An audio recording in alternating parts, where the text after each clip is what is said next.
Return to the battle.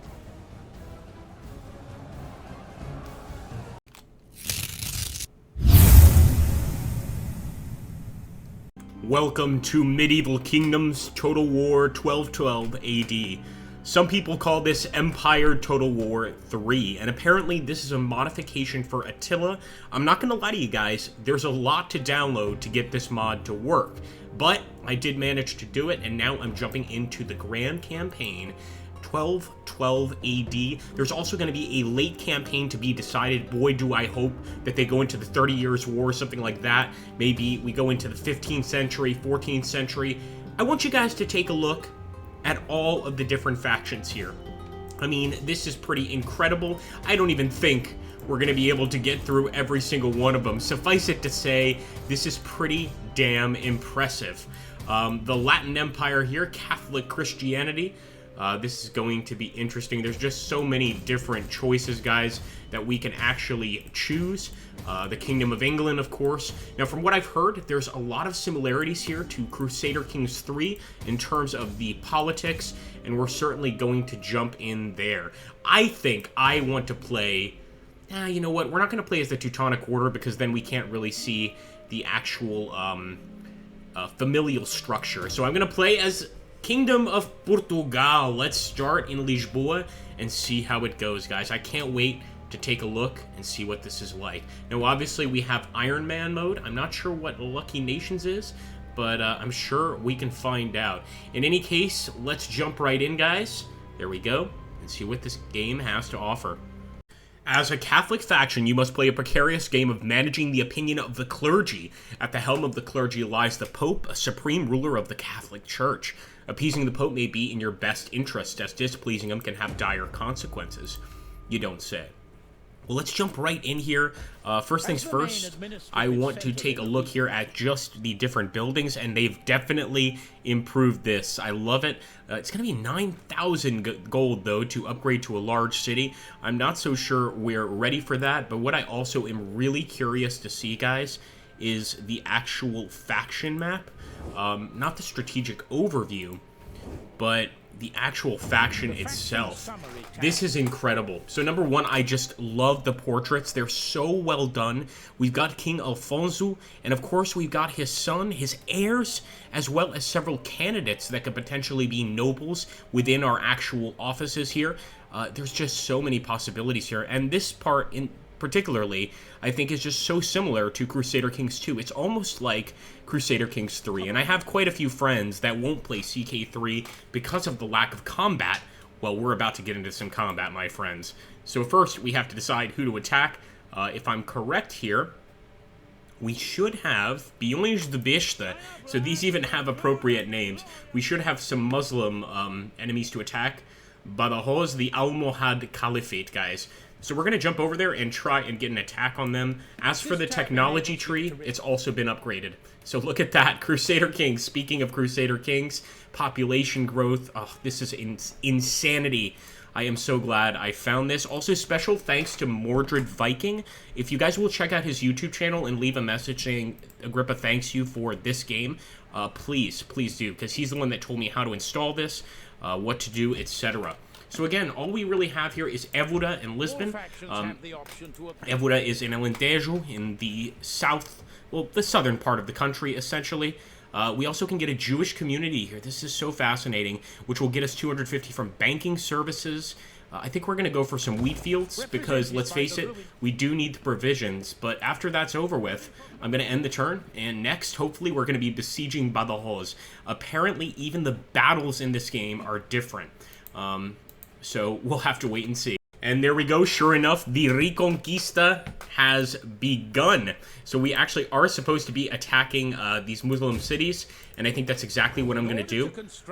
Now, of course, if we were playing an actual campaign, we'd be a little more careful than this, but I want to see the combat here immediately. And it looks like the settlement is under siege. Let's get some ladders. Maybe a light battering ram, but I'm pretty content with the ladders here. We've got some interesting units. Milícia Conselha, Bisteiros. They're pretty light units, honestly, besides the Milícia Conselha. So we're going to continue the siege, and let's see what the mercs are like. So no available mercenaries here. Perhaps next turn. And we can assign a provincial governor here. Let's make Gonçalo. Ah, I see what I've done wrong. So we have to assign one for Alentejo, Algarve. We'll bring Gonçalo. Here we go. Sancho for Algarve. And Sueiro for Portugal. That is amazing. We can actually issue edicts in these areas now.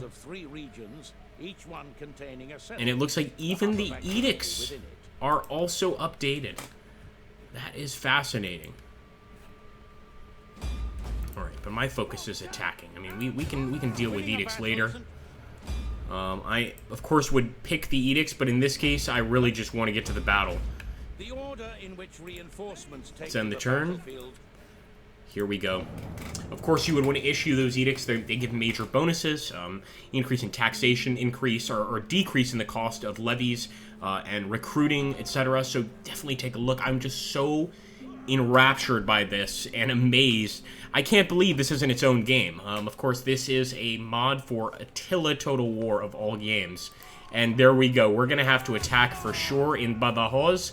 Let's see how it goes, guys. We shall fight on the battlefield for Portugal. Remember that the goal here. All right. Here we go. Our first siege. It's time to jump in here and break through. Of course, we're going to send someone to the walls, but most of our men are going to go right up here. The city looks beautiful. I'm not sure if they did any upgrades to the city. I guess they would have had to, right, to make it look a little more medieval.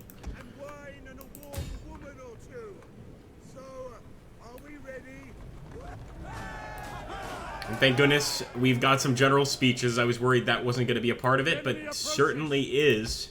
Enemy approaches. Wait a minute. Let's take a look at the Almoravid side.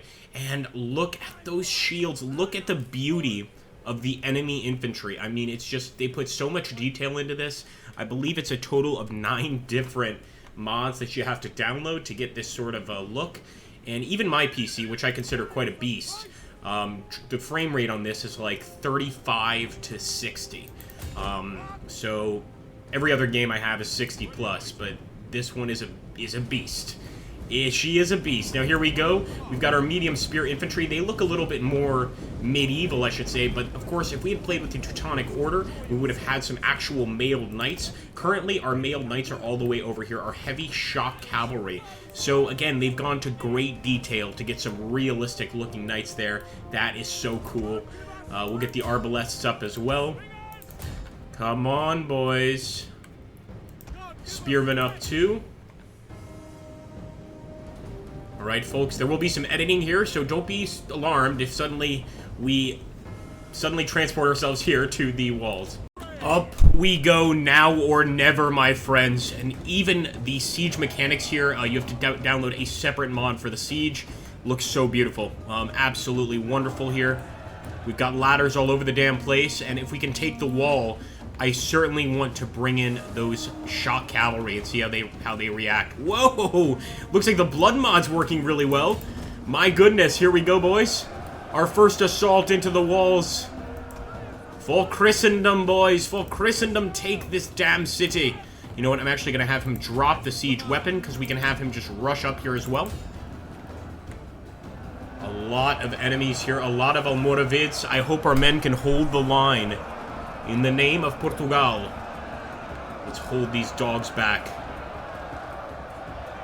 And again, these are just militia or militia units, but pretty well armed for militia units, I must say. And we've got more streaming in, don't you worry. The enemy's got some light melee infantry here waiting for us. I wonder if we can dismount. Hold on a second now. No, that's too bad. So we can't dismount with those guys. We can probably dismount with our leader. We can't, but he does have a wonderful war cry ability. So let's get close and pop that before we take too much damage. In the meantime, might as well drop that siege weapon. Just get the damn spearmen in the building. The building. Well, it is... I mean, it's a group of buildings. Conversion or death. Those are your choices. Forward. So far, I'm loving the battle system, and these are just the sieges. We haven't actually even seen the standard battle system here. So for the war cry, Try to scare the hell out of the enemy there. Start firing. Start firing. We need those crossbows now, boys. That's what I'm talking about. Some crossbow action into the enemy. I mean, I just can't get over myself. I feel like I'm watching Kingdom of Heaven. Some of our men are fleeing. We don't want that. Come on, spearmen.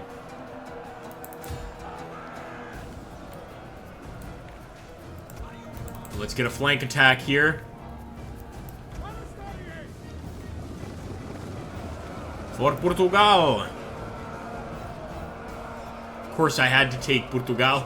I couldn't help myself, but if anybody wants a campaign, I would take something a little stranger. I was even thinking, you know, since we're playing as Russia in Field of Glory 2, we could try the Duchy of the Rus, and it looks pretty badass, I must say. And by badass, I mean absolutely amazing. No, we're just going to have to charge in here. We just have to help with the attack. Get your daggers out. Looks like they've got some axes. Very nice. Just being able to break them here, I think, means a victory.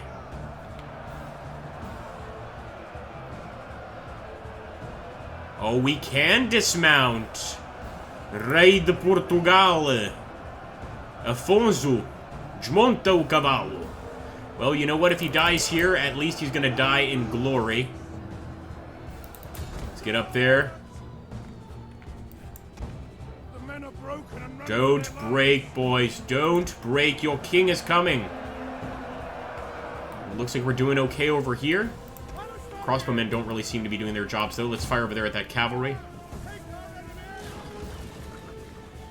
In fact, with armored crossbow, medium crossbow infantry, I might actually just use them as a melee force. Yeah, let's do it.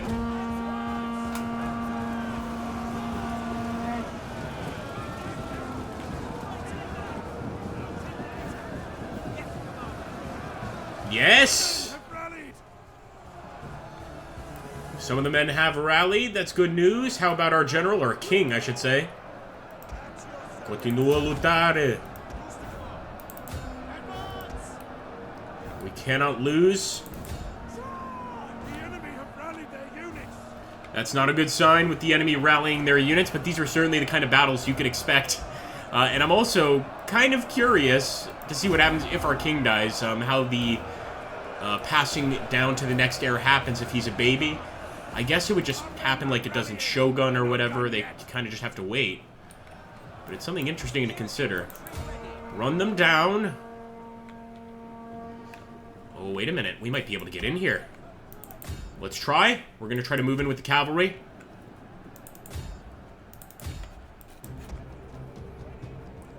Hold on just a bit longer. Definitely seems like the actual siege itself is also extended, which is a great thing. I don't know if you guys are feeling the same thing. If I'm just crazy, then let me know. Now, see, this is a bit of a bug. Not being able to get all of our cav through. We're also going to head in with our spearmen. Yeah, look at that. We're not going to get that shock bonus, I don't think, but this is a good start.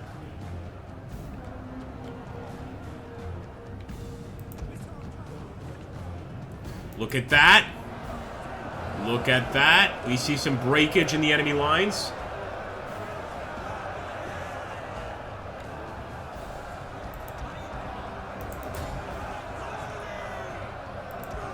This is for Portugal. Shall not take no for an answer. Looks like they're finally running from this group. And just look at all the bodies.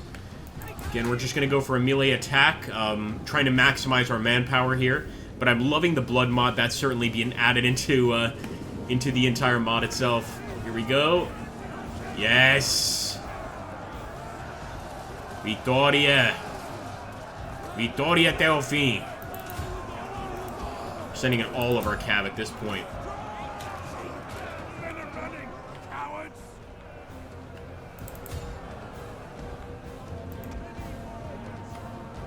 There we go. Massive run, massive rout with the enemy spearmen here. We've got to try to make use of this and immediately run down the rest. Even light slingers are a problem right now, of course. And especially since our king has lost a few of his own bodyguards, so I really want to try to take down the enemy quickly. The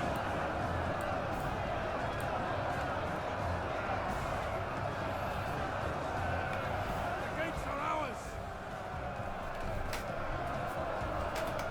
The enemy is upon us.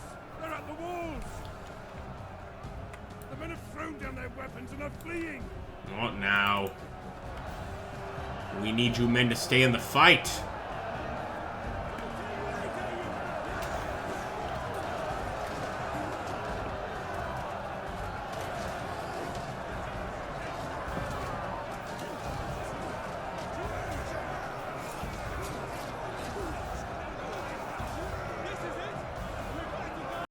Alright.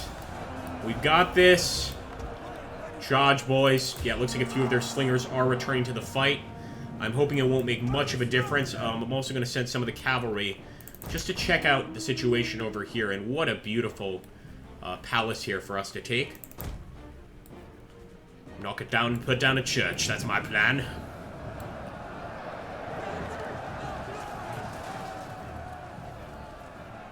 Could run them down.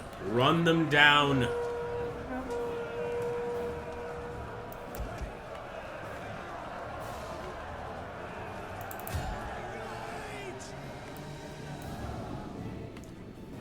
I'm just hoping that those towers aren't hitting us. They probably are hitting us for some damage. But I'm not seeing anybody. There's got to be somebody here. But if not... Oh, yep. Yep, it's going to be medium shock cavalry, and the leader's name is Abdullah. This is actually the enemy's leader. So I'm going to send both of our missile cavalry after him. Alright. Good work, boys. One less thing to worry about.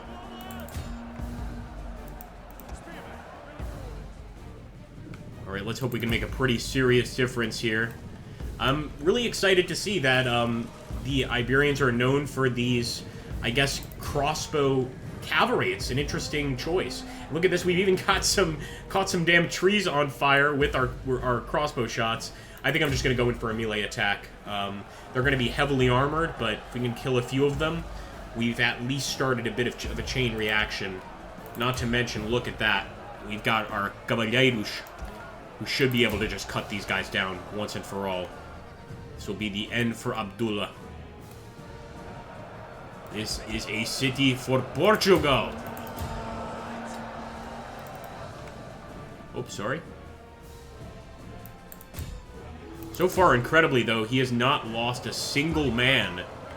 So he certainly got some very talented riders here. There we go. Finally, it looks like they lost one.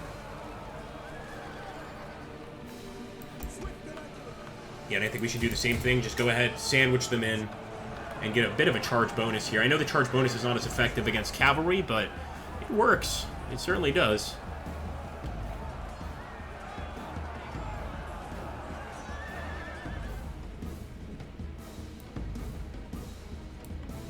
Should we spare any of them? Who can guess the game? By the way, for those of you wondering, this also has a lot, and I mean a lot, of songs from Medieval 2 in the soundtrack, which I think is just a wonderful touch there. Ataca! Cavalheiros de Portugal!